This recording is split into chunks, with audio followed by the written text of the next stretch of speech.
반갑습니다. 주정근 인사드립니다. 자, 지금 보실 종목은 두산로보틱스라는 기업입니다. 두산로보틱스가 우리 최근에 노란봉투법이 통과가 됐다라는 소식들이 들려주면서 노동자 인력을 대체할 수 있는 그런 휴머노이드 시장이 기대감을 가진 주가 상승 흐름들을 보여줬습니다. 이후에는 다소 차익 실현 흐름들이 나와주면서 대체적으로 로봇 산업에 포함되어 있는 기업들이 강세 흐름들을 보여주고 있는 반면에 두산로보틱스도 일부 차익 실현 흐름들을 보여주고 있는 모습들 확인이 좀 되고 있거든요. 우리 오늘 로봇 산업 전반적인 그런 흐름들이랑 정부에서 지금 미국이랑 중국을 따라잡겠다. 국정과제 3대, 휴머노이드 3대 강국 그런 슬로건을 걸면서 팔을 걷어붙였다라는 소식들도 있어가지고 거기에 관련된 소식들도 함께 말씀드리면서 두산로보틱스 기술적인 우리 대응 전략들까지도 설명을 드리도록 하겠습니다. 두산로보틱스 같은 경우는 제가 타점이 오면 이 포트폴리오에 계속 추가를 해놓고 제 개인적인 의견들 여러분들한테 계속 말씀을 드리는 종목이기도 합니다.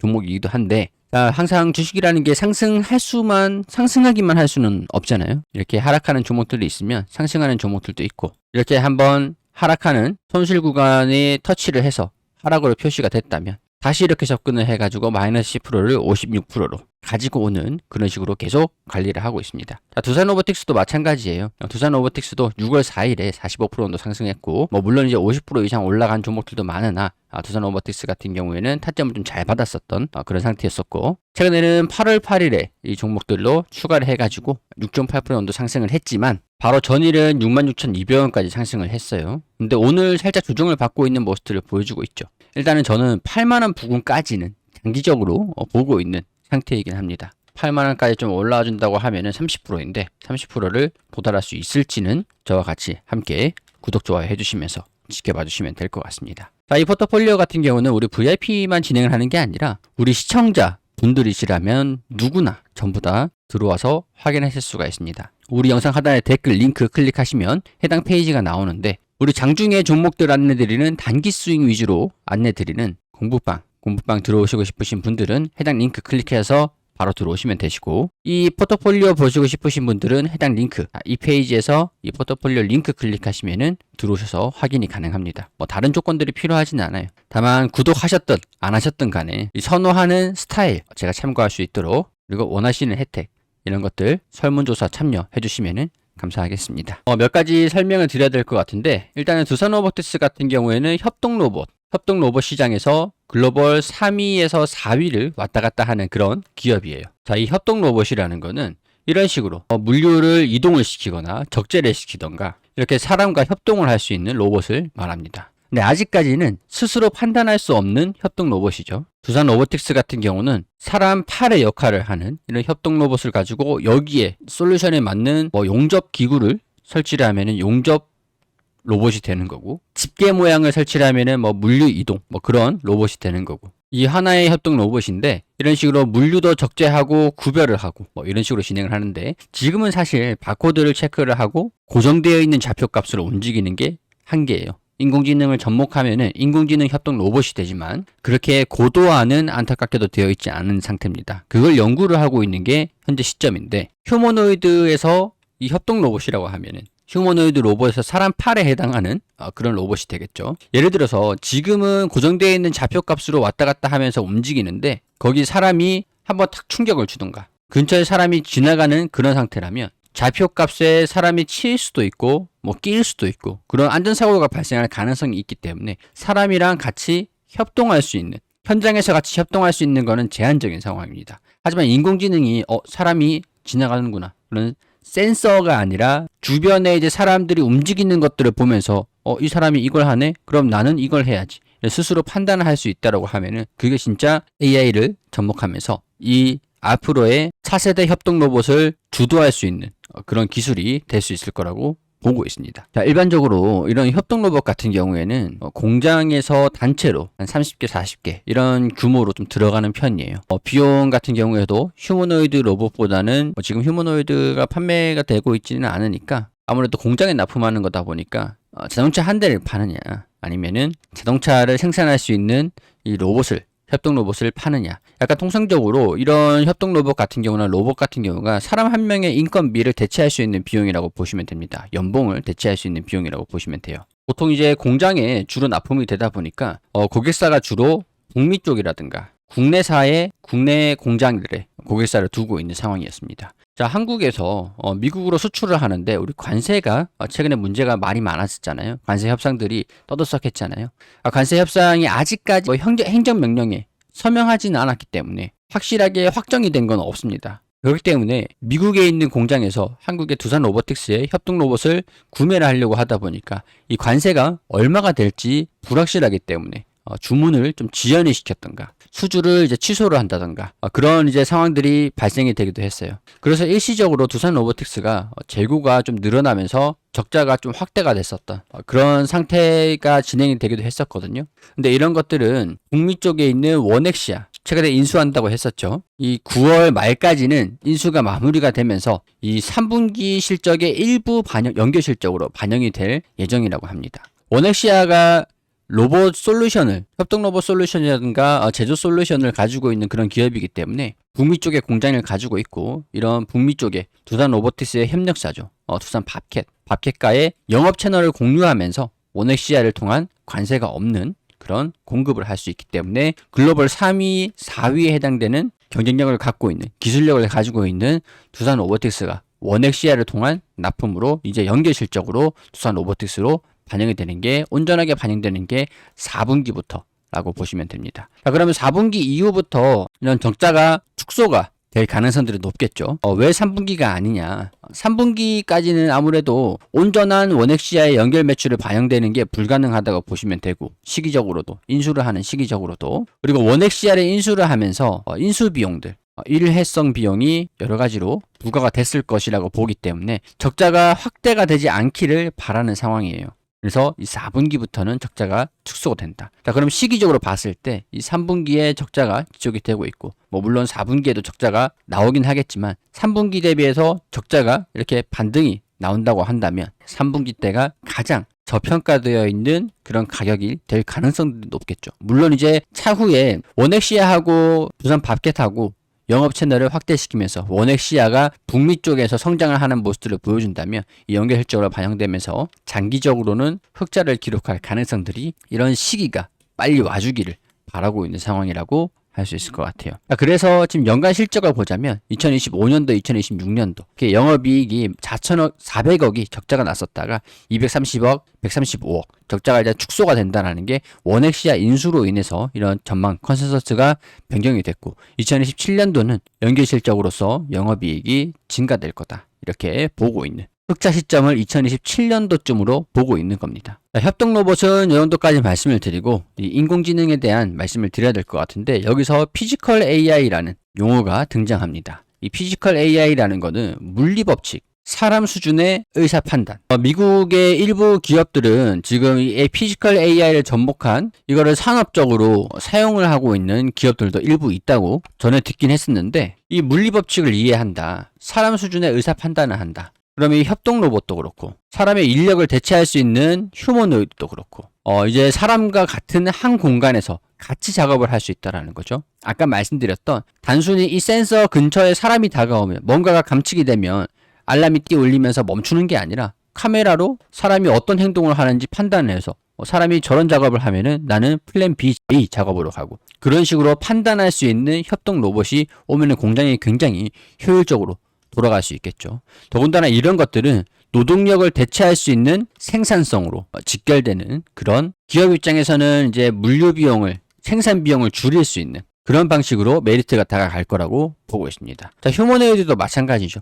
이제는 우리가 자동차를 한 대씩 가지고 다니는 게 아니라 휴머노이드를 한 대씩 가지고 다닐 가능성도 높고 그리고 자동차도 마찬가지로 피지컬 AI 육박하는 그런 의사 판단을 할 수 있고 자율주행도 할 수 있고 일상생활에 자비스가 우리 마블에서 인공지능이 또 나오잖아요. 일상생활에서 자비스가 한 대씩 탑재가 되어 있는 그런 시대가 올 것으로 보고 있는 겁니다. 자, 그렇기 때문에 최근에 이 노란봉투법이 시행이 되면서 노동자의 인권이 점점 증가되고 이게 기업의 리스크로 다가오게 되면은 이런 리스크를 회피를 하기 위해서 제조 공정에서 협동 로봇을 사용한다든가 노동력을 대체할 수 있는 장비를 사용할 가능성들이 높아지니까 미래 전망은 긍정적이다. 그래서 최근에 주가가 상승하는 모습들 보여준 적이 있었다라고 설명을 드릴 수 있을 것 같아요. 이 피지컬 AI 같은 경우에는 두산이 지금 주도를 하고 있습니다. 그리고 에너지를 융합한 인공지능, 그리고 두산 퓨어셀이 요즘 좀 뜨고 있더라고요.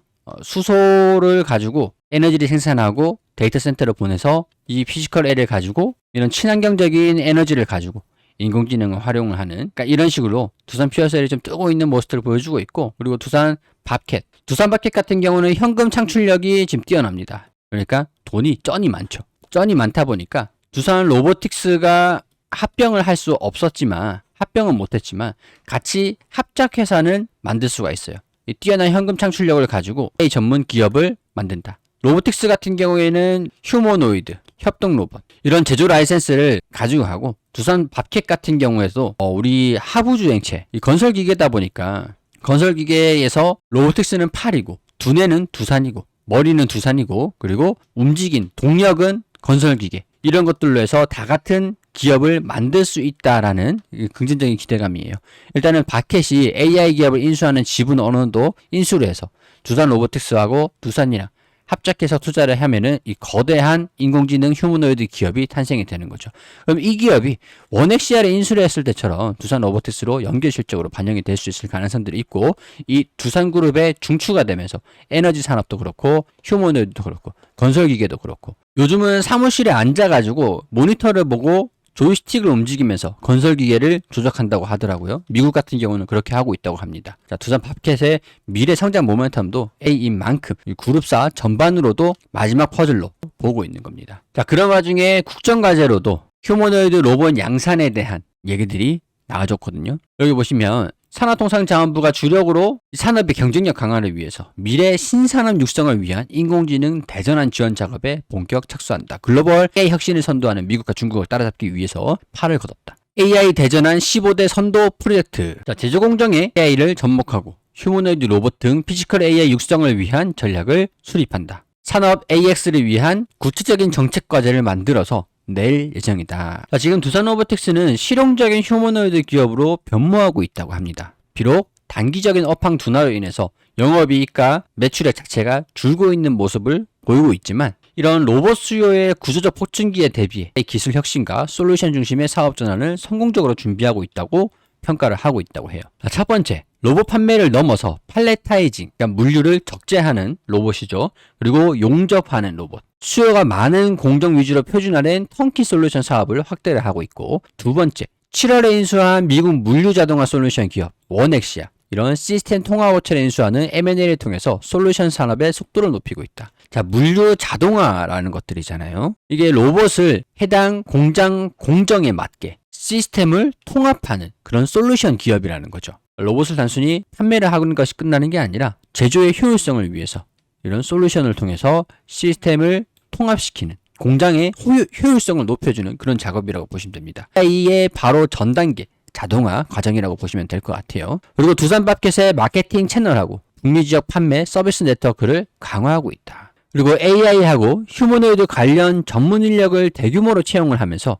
대규모 로봇 수요 확대기를 착실하게 준비하고 있다. 고령화, 인력 부족, 협동 로봇 시장의 구조적 확대가 필연적인 만큼 향후 폭발적인 성장의 밑거름이 될 것이다. 이런 시대가 빨리 와줬으면 좋겠습니다. 자, 그래서 우리가 기다리고 있는 거는 두산 로보틱스가 AI 기업을 언제 인수를 하느냐, 밥캣과 함께 인수하는 시기가 언제 나오느냐. 자, 지난 2분기 실적을 발표하실 때 컨퍼런스 콜에서 딱히 관련된 소식들은 나오지 않았고 원엑시아를 인수한다라는 소식들이 나와줬었죠. 자, 근데 이번에 3분기 아직까지 자금은 조금 남아 있습니다. 두산 로보틱스가 IPO, 그러니까 상장을 준비를 하면서 자본이 150억, 400억에서 4천억으로 늘어났어요. 여기에서 2천억 원 가량은 M&A를 할 수 있는 자금으로 활용하겠다라고 발표를 했기 때문에 300억 가량을 사용을 하고 나머지 자금은 아직까지 자금으로 남겨두고 있는 상태죠.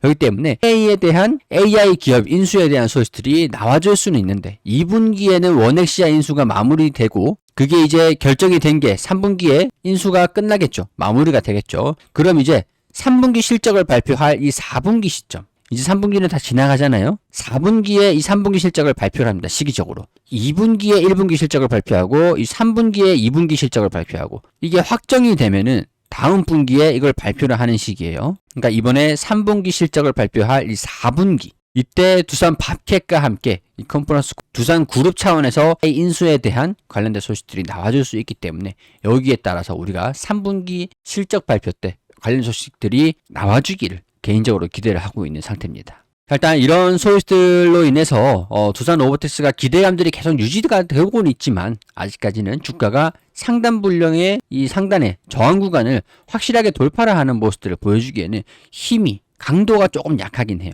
최근에는 외국인이 순매수하는 모습들을 보여주기는 했지만 다소 전거래일 주가가 상승할 때 차익 실현도 같이 나와주고 있죠. 주가가 낮을 때 주가가 낮아 있는 상태에서는 매수하는 모습들을 이런 식으로 매수하는 모습들을 보여주다가 주가가 높아졌을 때는 매도하는 모습들을 보여주고 있고 이게 차익 실현이 나와주고 있다고 판단할 수 있는 거거든요. 여기에서는 외국인이나 기관이랑 매수하는 모습들을 보여주다가 여기 오니까 단기적으로 매도하는 모습들을 보여줬어요. 저는 이 추세적인 이 흐름들 65,000원 부근에서 차익 실현 물량들도 적당하게 소화를 시키면서 하단 구간에서 다시 모아가면서 이게 추세적으로 반복된다고 한다면 추세가 이런 식으로 밀집되면서 이 부분에서 돌파를 할지 여기서 이탈을 한다면 한 번 더. 자, 우리가 만약에 평균 단가가 높으신 분들 최근에 높은 가격에서 접근을 했다. 그러면은 하단 부분에서 비중을 제가 만약에 플러스 5주다. 그러면은 플러스 5주. 그래서 평균 단가를 낮추셔야겠죠. 낮추고 난 다음에 반등이 나왔을 때 마이너스 5주. 이런 식으로 비중을 계속 늘렸다가 줄였다가 평균 단가를 조절을 하면서 가시다 보면은 어느 순간 추세가 밀집됐을 때 돌파를 할지 하락을 할지 방향을 결정을 하는 것들을 보면서 새로운 전략들 수립을 하고 가지고 있는 비중 안에서 대응을 잡아가시면 되는 겁니다. 주가라는 거는 상승 하락을 반복합니다. 그렇기 때문에 여기서 내가 5주 사면은 올라갔을 때 마이너스 5주 또는 가파르게 주가가 이렇게 상승한다고 가정을 했을 때도 내가 여기서 플러스 20%의 비중을 가지고 있다고 하면은 올라가는 상태에서 우리가 비중을 야금야금 마이너스 1주, 마이너스 2주, 마이너스 3주, 마이너스 1주 이런 식으로 줄여가면서 가야지 플러스 시키면은 비중이 너무 확대되고 평균 단가가 오히려 올라가는 비효율적이죠. 그 상황에서 주가가 떨어졌다고 가정을 하면은 손실이 오히려 확대될 수가 있어요. 그렇기 때문에 이 과정에서 플러스 5주, 플러스 5주, 플러스 5주 평균 단가가 여기에 와 있다면 여기 조정을 받을 때 플러스 5주 자, 그럼 평균 단가를 살짝 낮추시고 여기에서 살짝 낮추시고 이 부분으로 자, 그리고 이렇게 올라왔을 때 마이너스 5주, 마이너스 2주 그리고 또 쭉 떨어졌을 때 플러스 5주 이런 식으로 평균 단가를 계속 낮출 수가 있어요. 자, 이게 가장 중요한 주식시장에 대응을 할 수 있는 전략이기 때문에 이걸 참고하셔가지고 여기 이 포트폴리오를 참고하셔서 대응을 하시면 완성이 되는 겁니다. 그래서 항상 제가 비중은 너무 키우지 마시라고. 이것도 마찬가지예요. 100만원, 100만원. 마이너스 9만원, 플러스 29만원. 자, 그러면은 이 두 개 정리를 하더라도 수익이잖아요. 근데 여기를 500만원. 수익이 났다. 그러면 500만원 투자해야지. 라고 투자를 했는데 손실이 나면. 그러면 이 수익이 사라지는 겁니다. 비중을 너무 키워버리면. 비대칭 해버리면 이렇게 포트폴리오를 운영하는 의미가 없어져요. 만약에 100만원, 100만원, 100만원, 100만원, 100만원 이런 식으로 계속 꾸준히 가시다 보면은 이 구간에서 수익이 났겠죠. 그런 식으로 우리 포트폴리오 참고해 주시면 되실 것 같고요. 공부방 같은 경우에는 포트폴리오 참고하실 분들은 참고하시고 이런 것들을 공부를 하시기 위해서 공부방에 들어오시고자 하시는 분들은 장중에 이렇게 신호를 보내드리기 때문에 여러분들 공부를 하실 수 있는 경험을 하실 수 있는 지켜만 보시더라도 경험이 공부가 다 되실 거라고 생각을 합니다. 자, 공부방 입장하기는 해당 링크 클릭해서 포트폴리오는 이 링크 클릭해서 보시면 됩니다. 자, 제가 이렇게 계속 관리해 주시기를 바라신다면 구독과 좋아요 부탁드리고 우리 채널에 다른 종목들 많이 있으니까요. 궁금한 종목 있으시면 클릭해서 참고하셨으면 좋겠습니다.